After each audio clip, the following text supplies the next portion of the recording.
చేరి వచ్చిన ప్రియులైన మీ అందరికీ ప్రభు అయిన దేవుని పేరట వందనాలు తెలియజేస్తూ వందనాలు దేవుని వాక్యంలో నుండి కొన్ని సంగతులు విందాం. వందనాలండి. കർത്താവിന്റെ നാമത്തിൽ സ്നേഹവന്ദനങ്ങൾ. കർത്താവിനെ സന്നിധിയിൽ കൂടിയവർക്ക് ഏവർക്കും സ്നേഹത്തോടുകൂടെ സ്വാഗതം ചെയ്തുകൊണ്ടും കർത്താവിന്റെ വചനത്തെ നാം ശ്രദ്ധിക്കാം. పరిశుద్ధ గ్రంథంలో ఎన్నో ఆధ్యాత్మిక సంగతులు మనం వింటూ మన భక్తి జీవితాన్ని బలపరుచుకుంటూ వస్తున్నాం. വിശുദ്ധ വേദപുസ്തകത്തിൽ നിന്നും എത്രയോ ആഴമായ സത്യങ്ങളെ നാം കേട്ട് നമ്മുടെ ആത്മീയ ജീവിതത്തെ ബലപ്പെടുത്തിക്കൊണ്ട് വന്നുകൊണ്ടിരിക്കുന്നു. నిజంగా మనము ఎంతో ధన్యులం అని చెప్పాలి. സത്യത്തിൽ നാം ശ്രേഷ്ഠന്മാർ എന്ന് തന്നെ പറയണം. ప్రియులారా, మరి ఈ దినములో రాజుల మొదటి గ్రంథం 2వ అధ్యాయం నుండి కొన్ని వచనాలు మనము చదువుకుందాం.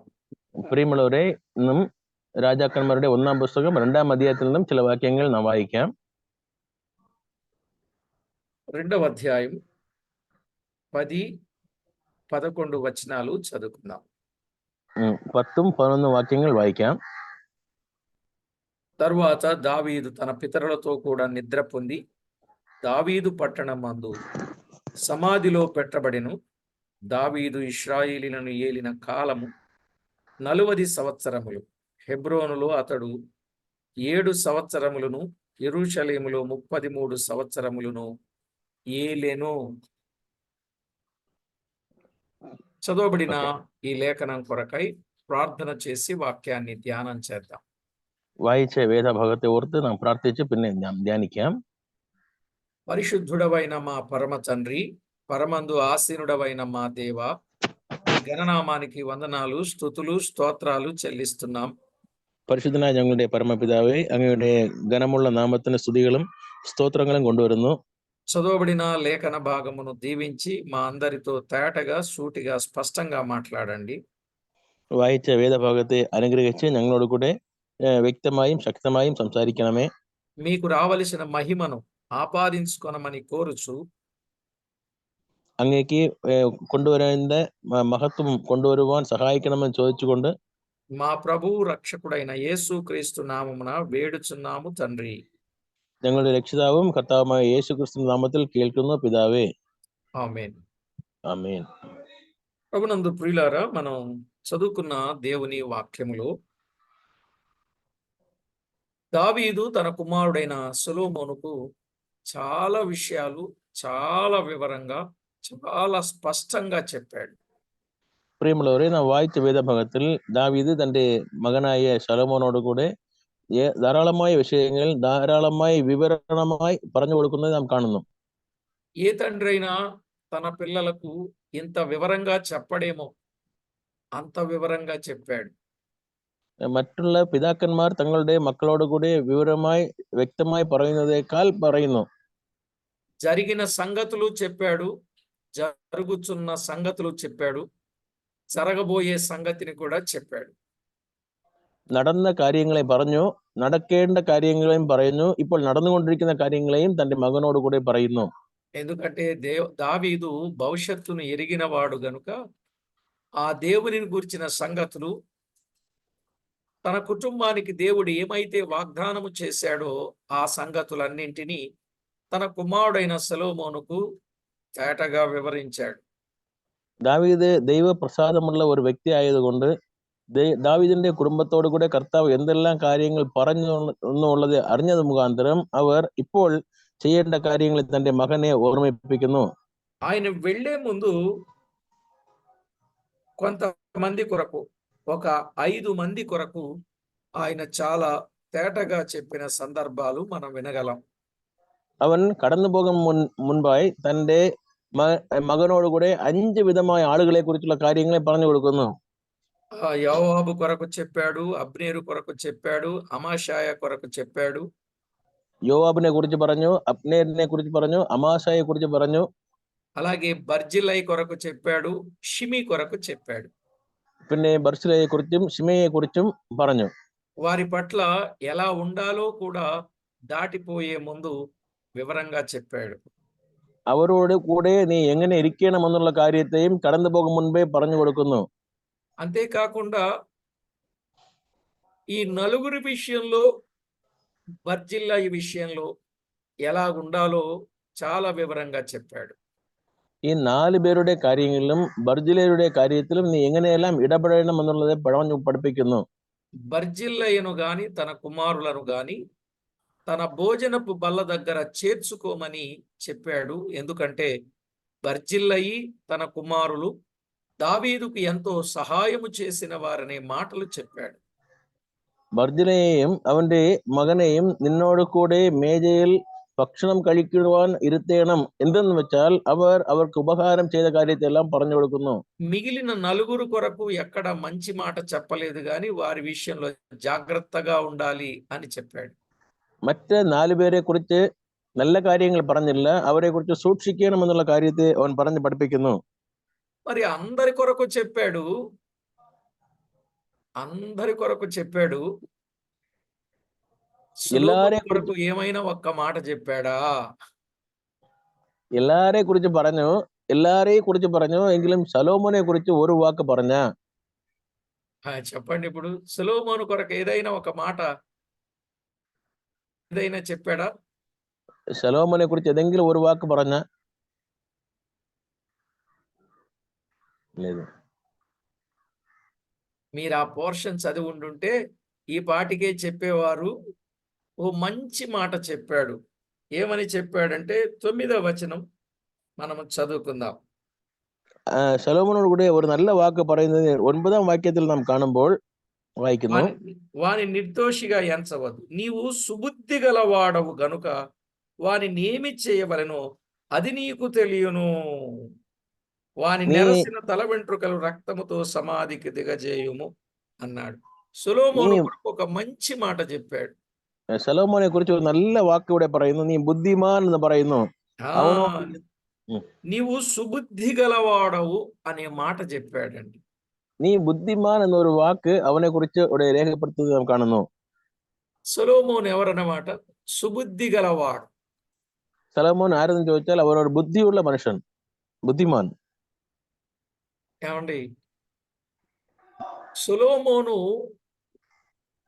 సుబుద్ధి కలిగి ఉండడానికి అసలు సొలొమోనుకు ఈ సుబుద్ధి ఎలా వచ్చింది? സലോമോൻ ബുദ്ധിമാൻ എന്ന് പറയുന്നു. സലോമോൻ ബുദ്ധിമാനായി മാറുന്നതിനും ഇല്ല ഈ ബുദ്ധി അവന് എവിടെ നിന്ന് കിട്ടി? తన తండ్రి కూడా అదే బుద్ధి కలిగిన వాడు. తన కుమారులలోనికి అదే బుద్ధి వచ్చింది. തന്റെ പിതാവും അതുപോലുള്ള ബുദ്ധിമാനായിരുന്നു. അതേ ബുദ്ധി തന്റെ മകനും വന്നതേ കുറിച്ച് നാം വായിക്കുന്നു. సమూయేలు మొదటి గ్రంథం 18వ అధ్యాయం 14వ వచనం. ശമൂവേലിന്റെ 1ാം പുസ്തകം 18ാം അധ്യായം 14ാം വാക്യം വായിക്കുമ്പോൾ നമ്മുടെ കാണാം. చదువుకుందాం చూడండి. వాయిക്കുന്നു. మరియు దావీదు సమస్త విషయములలో సుబుద్ధి కలిగి ప్రవర్తింపగా యెహోవా అతనికి తోడుగా నుండెను అనే మాట చూస్తున్నాం. ദാവീദ് തന്റെ എല്ലാ വഴികളിലും വിവേകത്തോടെ നടന്നു, യഹോവ അവനോട് കൂടെ ഉണ്ടായിരുന്നു.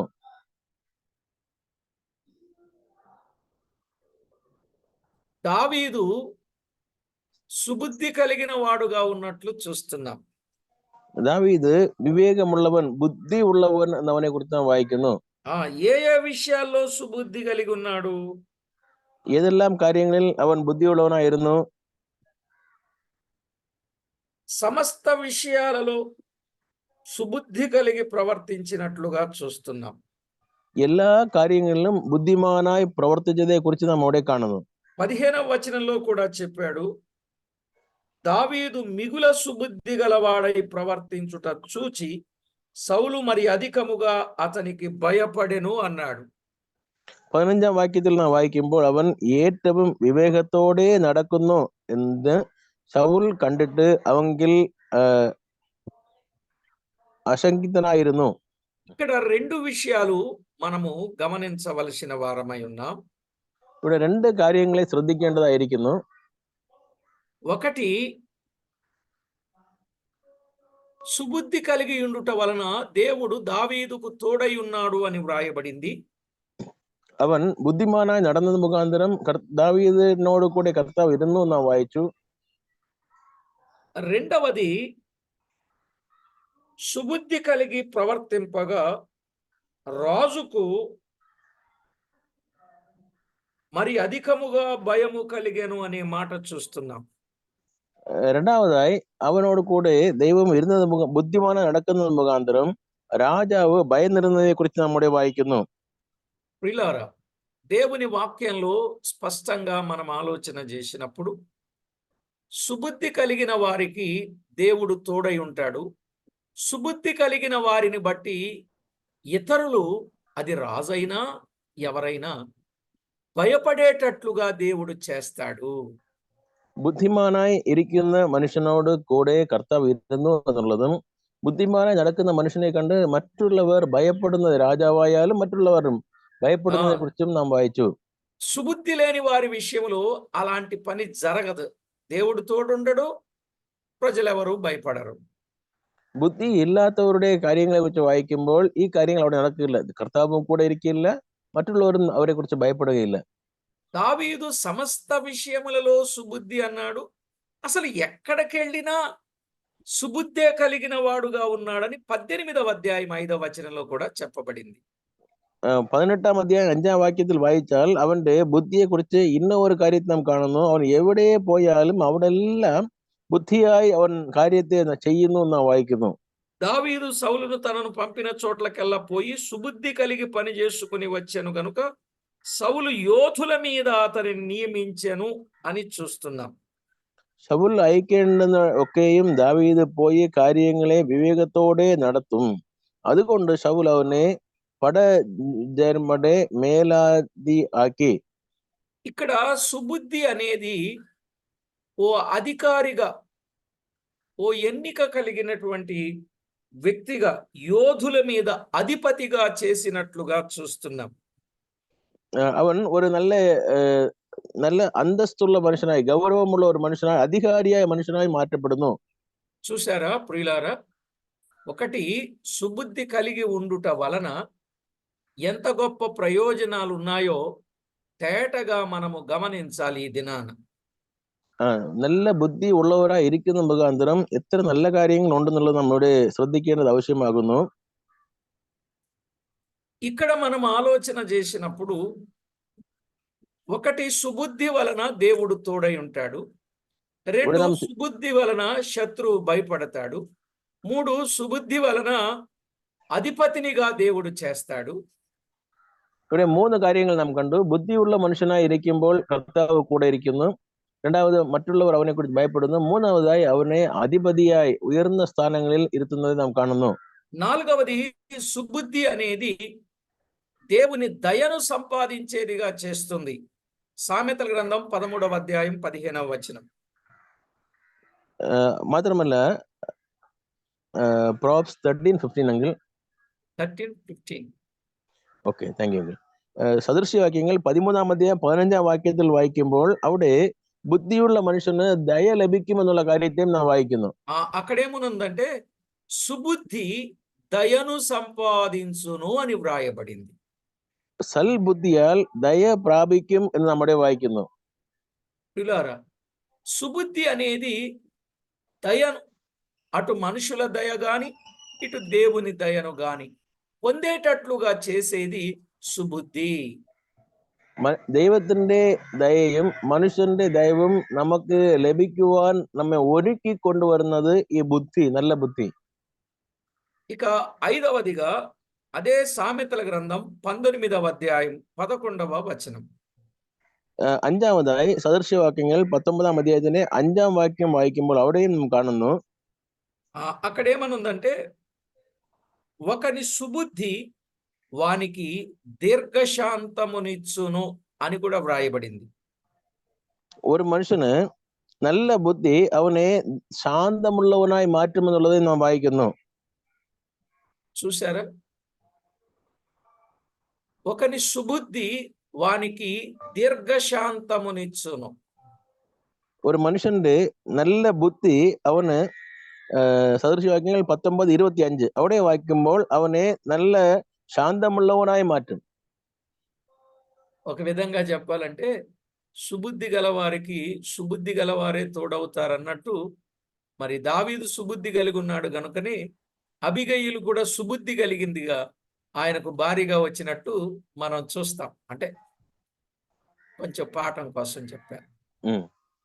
നല്ല ബുദ്ധിയുള്ളവർക്ക് നല്ല ബുദ്ധിയുള്ളവർ സ്നേഹിതരായി മാറുന്നു. ദാവീദ് ബുദ്ധിമാനായിരുന്നു, അവനോട് കൂടെ അബിഗയിലും ബുദ്ധിമാനായ സ്ത്രീയായി ഇരുന്നതെ കുറിച്ച് നാം തുടർന്ന് വായിക്കുന്നു. అతని దీర్ఘశాంతము వలన తన సుబుద్ధిని బట్టి ఇప్పుడు అబిగయీలు తనకు భార్య అయినట్లుగా చూస్తాం. അവന്റെ നല്ല ബുദ്ധി മുഖാന്തരം ഇപ്പോൾ അബിഗയിൽ അവന് ഭാര്യയായി വരുന്നതെ കുറിച്ച് നമ്മുടെ വായിക്കുന്നു. ఆ మాట మీరు సమూయేలు మొదటి గ్రంథం 25:3లో చూడొచ్చు. ആ കാര്യത്തെ ശമൂവേലിന്റെ 1-ാം പുസ്തകം 25-ാം അധ്യായത്തിന്റെ 3-ാം വാക്യത്തിൽ കാണുവാൻ സാധിക്കും. సామెతల గ్రంథం 19వ అధ్యాయం 14వ వచనంలో సుబుద్ధి గల భార్య యెహోవా యొక్క దానం అని కూడా వ్రాయబడింది. അത് സദൃശവാക്യങ്ങൾ 19ന്റെ 14-ാം വാക്യത്തിൽ ബുദ്ധിയുള്ള ഭാര്യയെയോ യഹോവയുടെ ദാനം എന്ന് നമ്മോടെ വായിക്കുന്നു. కాబట్టి ప్రభునందు ప్రియులారా, దేవుడు సుబుద్ధి గల భార్యను దానముగా ఇస్తాడు. సుబుద్ధి కలిగిన భార్య భర్త యొక్క క్షేమాన్ని కోరుద్ది అనే విషయాలు మనం గుర్తించవచ్చు. ബുദ്ധിയുള്ള ഭാര്യ യഹോവയുടെ ദാനം എന്ന് വായിക്കുന്നു. ആ ബുദ്ധിയുള്ള ഭാര്യമാർ ഭർത്താക്കന്മാരുടെ ആരോഗ്യത്തെ കുറിച്ചും അവർ കരുതുന്നവരായിരിക്കുന്നു. అయితే ఇక్కడ నేను చెప్పాలనుకున్న విషయం, దావీదు సుబుద్ధి కలిగిన వాడుగా ఉన్నాడు గనుకని తన కుమారుడు సుబుద్ధి కలిగిన వాడుగా, తన భార్య సుబుద్ధి కలిగినదిగా ఉన్నట్లు మనము చూడగలం. അവൻ ബുദ്ധിയുള്ളവനായി ഇരുന്നത് മുഖാന്തരം അവന്റെ ഭാര്യയും അവന്റെ മകനും ബുദ്ധിയുള്ളവരായി ഇരുന്നു എന്നുള്ളത് നാം ഇവിടുന്ന് മനസ്സിലാക്കുന്നു. అది మరొక కోణం. അത് വേറൊരു കോണത്തിൽ നാം ചിന്തിക്കുന്ന ഒരു വാക്യം. ఇక్కడ మనం ఆలోచన చేస్తే తన కుమారుడు ఎవరో తండ్రి గుర్తించిన స్థానాన్ని మనం చూస్తున్నాం. അവന്റെ മകൻ ആരായാലും ശരി, അവർ പിതാവ് ഏൽപ്പിച്ച സ്ഥാനത്തെ കുറിച്ച് അവർ കാണുന്നു. కనుక పిల్లలు తల్లిదండ్రుల మాదిరిని సుబుద్ధిని అనుసరించాలి. അതുകൊണ്ട് മക്കൾ മാതാപിതാക്കന്മാരുടെ നല്ല വഴികളെ നല്ല ബുദ്ധികളെ അവർ പാലിക്കണം. అలాగున అనుసరించే పిల్లలను తల్లిదండ్రులు గుర్తించాలి. അങ്ങനെ കൈക്കൊള്ളുന്ന മക്കളെ അവർ അറിഞ്ഞുകൊള്ളണം. 9వ వచనంలో 2వ అధ్యాయం 9వ వచనంలో, నీవు సుబుద్ధి గలవాడవు గనుక వానిని ఏమి చేయవలెనో అది నీకు తెలియను అన్నాడు. അവിടെ പറയുന്നു, നീ ബുദ്ധിമാൻ, അതുകൊണ്ട് അവന് എന്ത് ചെയ്യണമെന്നുള്ളത് നീ അറിയും എന്ന് പറയുന്നു. నీకు తెలియను అంటే సుబుద్ధి కలిగి ఉంటే ఏమున్నాయి? നിനക്ക് അറിയാം എന്ന് പറയുമ്പോൾ ബുദ്ധി ഉള്ളവന് എന്ത് അറിയാം? 5 విషయాలు మనం విన్నాం. 5 കാര്യങ്ങളെ കുറിച്ച് നാം ചിന്തിച്ചു. ఇలా చెప్పుకుందాం. దీర్ఘశాంతము గలవాడవుగా ఉంటావు, దేవుని దయను సంపాదించిన వాడవుగా ఉంటావు. ഒന്ന് ദീർഘശാന്തമുള്ളവനായിരിക്കുന്നു, രണ്ടാമത് കർത്താവിന്റെ ദയയെ സമ്പാദിക്കുന്നവനായിരിക്കുന്നു. నీవు రేపు భవిష్యత్తులో అధిపతి అవుతావు. അവൻ നല്ല കാര്യങ്ങൾക്ക് അധികാരിയായി ഉയർത്തപ്പെടുന്നു. నీకు దేవుడు తోడై ఉంటాడు. അവനോട് കർത്താവ് കൂടെ ഇരിക്കുന്നു. నిన్ను చూసిన శత్రువుకు భయం వేస్తుంది అని ఆ ఒక్క ముక్కలో ఇన్ని అర్థాలను దావీదు సొలొమోనుకు చెప్పాడు అన్నట్టు మనం అర్థం చేసుకుందాం. അവനെ എതിർക്കുന്ന ശത്രുക്കൾ അവനെ കണ്ട് ഭയപ്പെടുന്ന രീതിയിലുള്ള അനുഗ്രഹങ്ങളെല്ലാം കർത്താവ് നൽകുന്നു. ഈ എല്ലാ കാര്യത്തെയും ഒരേ വാക്യത്തിൽ ഉൾപ്പെടുത്തുന്നു, നീ ബുദ്ധനെന്ന് പറയുന്നു. ప్రియులారా, ఇప్పుడు చెప్పండి, సుబుద్ధి వలన ప్రయోజనమా ప్రమాదమా? നാം ബുദ്ധിയുള്ളവരായി ഇരുന്നാൽ അതിന് മുഖാന്തരം നന്മയാ തിന്മയാ? మరి బుద్ధి లేని వాని జీవితాన్ని గురించి మనం ఆలోచన చేస్తే ബുദ്ധി ഇല്ലാത്തവരുടെ ജീവിതത്തെ കുറിച്ച് നാം വായിക്കുമ്പോൾ ఇక చాలా సంగతులు ఉన్నాయి. ധാരാളമായ കാര്യങ്ങൾ വചനത്തിലുണ്ട്. బుద్ధి లేని వాడు తన స్వనాశనమును కోరుకునేవాడు అనే మాట చెప్పచ్చు. ബുദ്ധിയില്ലാത്തവർ അവരുടെ നാശത്തെ അവർ തന്നെ അന്വേഷിച്ചു കൊള്ളുന്നതിനെ കുറിച്ച് നാം വായിക്കുന്നു. కనుక ప్రతి వ్యక్తి కూడా సుబుద్ధి కలిగి ప్రవర్తించేటట్లు జాగ్రత్త పడాలి, సిద్ధపడాలి. അതുകൊണ്ട് എല്ലാ വ്യക്തികളും നല്ല ബുദ്ധിയുള്ളവരായി പ്രവർത്തിക്കുവാൻ ഒരുങ്ങി ప్రవర్తించేదాగును. ప్రభునందు ప్రియులారా, విషయాన్ని మనం అర్థం చేసుకుందాం. సుబుద్ధి ప్రి- కలిగి మన జీవితాన్ని ప్రభు రాకడ వరకు నమ్మకంగా ఉంచుకుందాం. പ്രിയമുള്ളവരെ, ബുദ്ധിയുള്ളവരായി കർത്താവിന്റെ വരവ് വരയ്ക്കും നമ്മുടെ ജീവിതത്തെ നയിച്ചു കൊണ്ടുപോകുവാൻ കർത്താവ് സഹായിക്കട്ടെ. ఇక 10వ వచనాన్ని మనము చదువుకున్నప్పుడు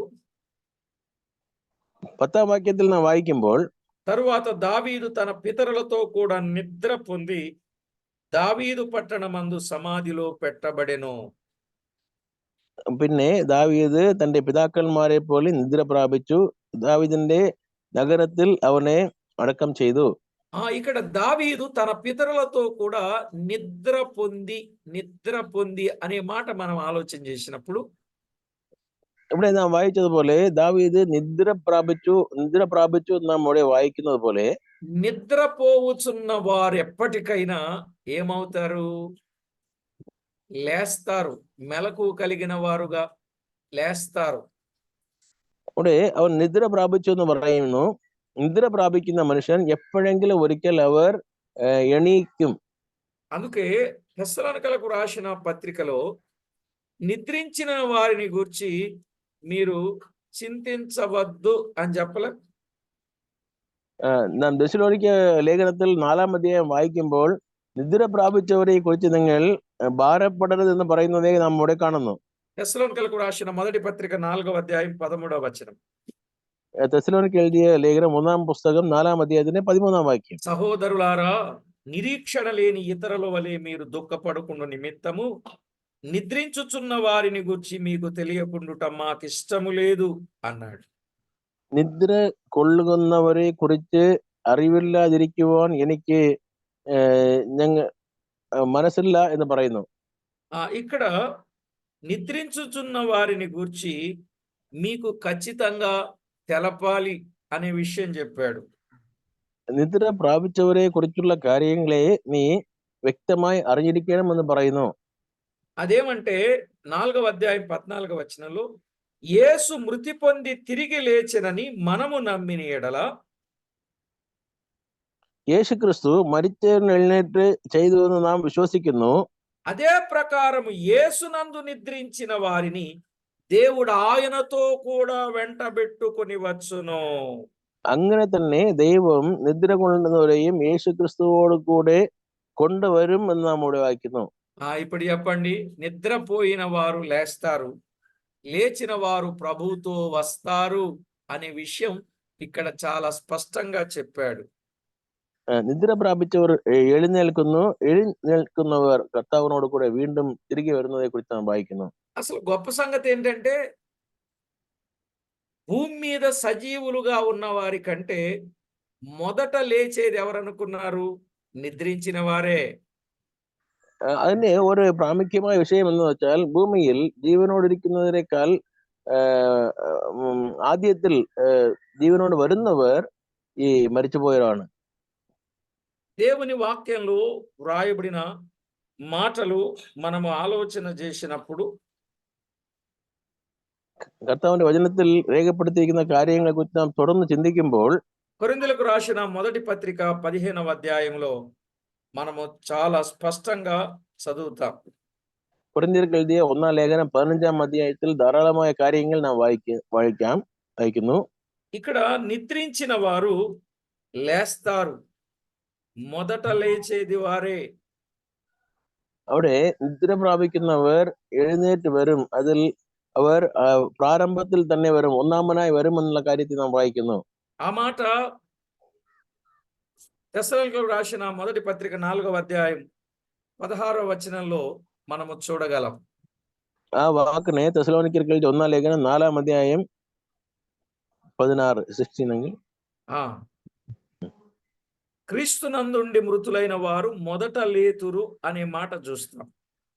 തെസ്സലോനിക്കർ 1ാം ലേഖനം 4ാം അധ്യായത്തിന്റെ 16ാം വാക്യം. ക്രിസ്തുവിൽ ഇരിക്കുന്നവർ മരിച്ചവർ ഒന്നാമതായി എണീറ്റിരിക്കും. బైబిల్ భాష ఏమో దేవుని పిల్లలకు చనిపోతే వాడబడిన పదం నిద్ర అనే మాట చూస్తాం. വചനത്തിന്റെ വിശുദ്ധ ബൈബിളിനെ പരിശോധിക്കുമ്പോൾ അതിൽ രേഖപ്പെടുത്തിയിരിക്കുന്ന വാക്കാണ് അവർ ഉറങ്ങുന്നത്, മരിച്ചവരല്ല ఉరంగున్నది എന്ന് പറയുന്ന పదం. కాబట్టి ప్రభు వాక్యంలో వ్రాయబడిన సత్యం, ఈ నిద్రించిన వారు ప్రభుతో ఉంటారు, సదాకాలం ఉంటారు అనే మాట 17వ వచనంలో చూస్తాం.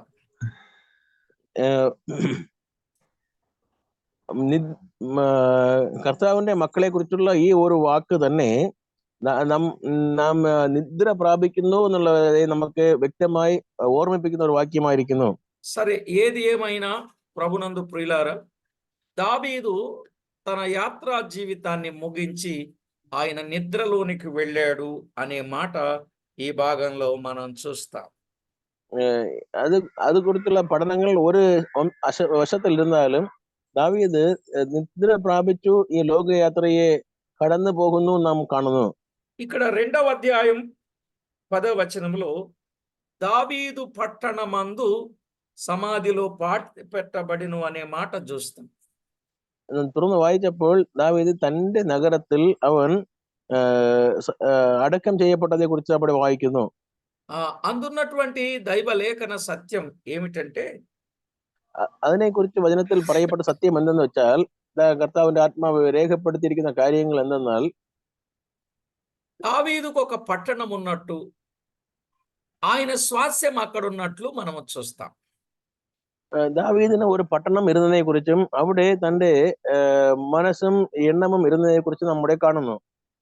దావీదు రాసిన కీర్తన 16వ కీర్తనలో 5-6 చరణాలలో, మనోహరమైన స్థలములలో పాలు నాకు ప్రాప్తించెను, శ్రేష్టమైన స్వాస్యము నాకు దొరికెను కలిగెను అన్నాడు. 16ാം സങ്കീർത്തനത്തിന്റെ 5ഉം 6ഉം വാക്യത്തിൽ വായിക്കുമ്പോൾ എനിക്ക് നല്ല മനോഹരമായ സ്ഥലത്തിൽ എനിക്ക് అవకాశం లభించిరిക്കുന്നു എന്ന് പറയുന്നത് వాయిക്കുന്നു. కనుక దేవుని వాక్యంలో వ్రాయబడిన ఈ సత్యాన్ని మనం ఆలోచన చేసినప్పుడు, నిజంగా మనోహరమైన స్థలములలో పాలు ప్రాప్తించెను అనే మాట అది చాలా విశేషమైన మాట. സത്യത്തിൽ ആ വചനത്തെ വായിക്കുമ്പോൾ മനോഹരമായ സ്ഥലങ്ങളിൽ എനിക്ക് അവകാശം ലഭിച്ചിരിക്കുന്നു എന്ന് പറയുന്നത് ഒരു വിശേഷമായ ഒരു వాకాగును. కనుక ఆయన పట్టణమందు ఆయన పాతిపెట్టబడ్డాడు, మనోహరమైన స్థలానికి ఆయన వెళ్ళాడు అని మనము గుర్తించాలి. കർത്താവ് അവൻ തനിക്ക് വേണ്ടി മനോഹരമായ ഒരു സ്ഥലത്തെ ഒരുക്കിയതെയും ആ സ്ഥലത്തിൽ അവൻ പോയതെയും കുറിച്ച് നമ്മുടെ വായിക്കുന്നു. దేవుని వాక్యంలో మనము ఆలోచన చేయాల్సిన సత్యం, రేపు ఎప్పటికైనా మనము ఈ లోకయాత్ర ముగిస్తే మనం వెళ్ళవలసింది మనోహరమైన స్థలమునకు. നാം ഈ ലോകത്തിലുള്ള വാസം കഴിയുമ്പോൾ ഒരു മനോഹരമായ സ്ഥലത്തേക്ക് നാം കടന്നു പോകുന്നു. ఈలాగున దావీదు జీవిత యాత్ర ముగించబడినది. ഇങ്ങനെ ദാവീദിന്റെ യാത്ര കൂടെ അവസാനിക്കുന്നു. దాదాపు దావీదు జీవితం కొరకు 4 సంవత్సరాలుగా మనము చెప్పుకుంటూ వచ్చినట్టే. ആൽമോസ്റ്റ് 4 വർഷമായി ദാവീദിന്റെ ജീവിതത്തെ കുറിച്ചുള്ള പഠനങ്ങൾ ഒന്നൊന്നായി നാം പഠിച്ചു വന്നുകൊണ്ടേയിരിക്കുന്നു. కాబట్టి ఇంకా ఈ విషయాలు మీకు మీరుగా ధ్యానము చేసి, దావీదు నిద్రించాడే గాని ఇంకొక మాట కూడా మనం వినొచ్చు, నిద్రించక ముందు తన తరము వారికి సేవ చేసి నిద్రించాడు. ദാവീദ് നിദ്ര പോയി എന്ന് വായിച്ചു. അതിനേക്കാൾ പ്രാമുഖ്യമായി തന്റെ കാലത്തുള്ളവർക്ക് സേവനം ചെയ്ത ശേഷം അവൻ നിദ്ര പ്രാപിച്ചു എന്ന് വായിക്കുന്നു. ఆ మాట చాలా విశేషమైన మాట. అపోస్తలుల కార్యముల గ్రంథం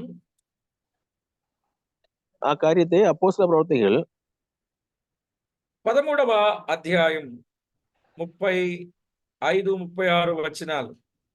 13ാം അധ്യായത്തിന്റെ 35ഉം 36ഉം വാക്യത്തിൽ നാം കാണുന്നു. కాబట్టి వేరొక కీర్తన యందు నీ పరిశుద్ధుని కుళ్ళి పట్టనీయవని చెప్పుచున్నాడు. దావీదు దేవుని సంకల్పము చొప్పున తన తరము వారికి సేవ చేసి నిద్రించి. ദാവീദ് തന്റെ തലമുറയിൽ ദൈവത്തിന്റെ ആലോചനയ്ക്ക് ശുശ്രൂഷ ചെയ്ത ശേഷം നിദ്ര പ്രാപിച്ചു.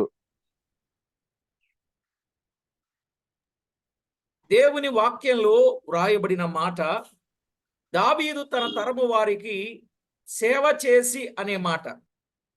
അവിടെ നാം വായിച്ച കാര്യം, ദാവീദ് തന്റെ കാലത്തിലുള്ള ജനങ്ങൾക്ക് അവൻ సేవ ചെയ്തു, శుశ్రూష ചെയ്തു നാം వాయిക്കുന്നു.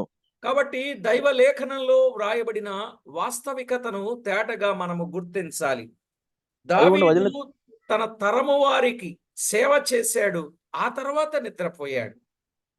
ദാവീദ് തന്റെ കാലത്തിൽ ജീവിച്ചിരുന്നവർക്ക് അവൻ ശുശ്രൂഷ ചെയ്തു, പിന്നെ അവൻ നിദ്ര പ്രാപിച്ചു. ఇందులో మనము గుర్తించాల్సిన సత్యం ఏంటంటే, మనము నిద్రించే ముందు మన తరము వారికి మనం ఏం చేయాలి? ഇതിൽ നാം അറിയുന്ന കാര്യം എന്താണെന്ന് വെച്ചാൽ, നാം നിദ്ര പ്രാപിക്കുന്ന മുൻപേ നമ്മുടെ ജനങ്ങൾക്ക് നാം എന്ത് ചെയ്യണം? సేవ చెయ్యాలా, సేవ చేయించుకోవాలా? నెక్స్ట్ ఎపిసోడ్ కూడా విందాం. നാം അവർക്ക് ശുശ്രൂഷ ചെയ്യണമോ അല്ല ശുശ്രൂഷ പ്രാപിക്കണമോ, നാം അതിനെ കുറിച്ച് ചിന്തിക്കാം. చెప్పండి, సేవ చెయ్యాలా, సేవ చేయించుకోవాలా? നാം ప్రవర్తనం చెయ్యనమా, సేవ చెయ్యనమా, సేవ కొల్లేనమా? ప్రశ్నగా ఉంచుకొని సేవ చేయాలండి. తర్వాత పాఠాన్ని నేర్చుకుందాం. ఆయన ఎలాంటి సేవ చేశాడో మనం ఏం చేస్తున్నామో మనం తేటగా ఆయన్ని పటంగా పెట్టుకొని మనం పాఠాన్ని నేర్చుకుందాం. ప్రస్తుతానికి ప్రార్థన చేసుకుందాం. നാം ഇതിനെക്കുറിച്ച് വായിക്കുമ്പോൾ ദാവീദിന്റെ ജീവിതത്തെയും നമ്മുടെ ജീവിതത്തെയും താരതമ്യപ്പെടുത്തിക്കൊണ്ട് നമ്മുടെ സേവ പ്രവർത്തനം എങ്ങനെ ഇരിക്കുന്നു എന്നുള്ള കാര്യത്തെ നാം തുടർന്ന് ചിന്തിക്കാം. పరిశుద్ధుడవైన మా తండ్రి, మీ ఘననామానికి వేలాది వందనాలు, కోటాను కోట్లు స్తుతులు స్తోత్రములు చెల్లిస్తున్నాం. പരിശുദ്ധനായ ഞങ്ങളുടെ പരമപിതാവേ, അങ്ങയുടെ ഘനമായ നാമത്തിന് സ്തുതികളും സ്തോത്രങ്ങളും കൊണ്ടുവരുന്നു. మమ్మును ఎంతో ఎక్కువగా ప్రేమించిన మా ప్రభువా, మీ కృపతో మమ్మును జ్ఞాపకం చేసుకొని దినదినము అనుదినము ఆదుకొని నడిపించుచున్నవాడా మీకు స్తోత్రం. ഞങ്ങളെ ധാരാളമായി സ്നേഹിച്ച് ഞങ്ങളെ അനുദിനവും പരിപാലിച്ച് സൂക്ഷിച്ചു കൊണ്ടുവരുന്ന എല്ലാ കൃപകൾക്കായും സ്തോത്രം. మా బ్రతుకును దీవెనకరంగా, మేలుకరంగా, మీకు మహిమకరంగా మార్చడానికి ఇష్టపడి దావీదు జీవితములో నుండి ఎన్నో పాఠాలు మాకు నేర్పినందుల కొరకై స్తోత్రము చెల్లిస్తున్నాం. ഞങ്ങളുടെ ജീവിതത്തിലുള്ള കഷ്ടങ്ങളും ഭാരങ്ങളും പ്രയാസങ്ങളും നീക്കുന്നതിനും വേണ്ടിയും മാത്രമല്ല, ഞങ്ങളുടെ ആത്മീയ ജീവിതത്തിന് വേണ്ടിയും ദാവീദിന്റെ ജീവിതത്തിൽ നിന്ന് പഠിപ്പിച്ച പാഠങ്ങളെ ഓർത്ത് സ്തുതിക്കുന്നു.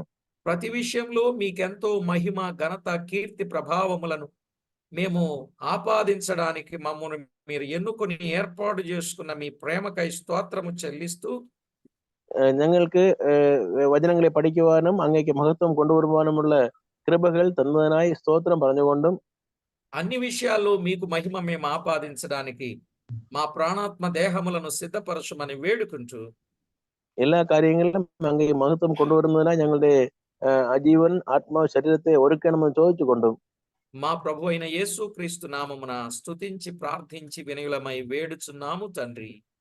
ഞങ്ങളുടെ രക്ഷിതാവും കർത്താവുമായ യേശുക്രിസ്തു നാമത്തിൽ സ്തുതിയോടും സ്തോത്രത്തോടും കേൾക്കുന്നു പരമപിതാവേ. ఆమేన్. ఆమేన్. ప్రభునందు ప్రియులారా, చక్కని విషయాన్ని మనం వినగలిగాం.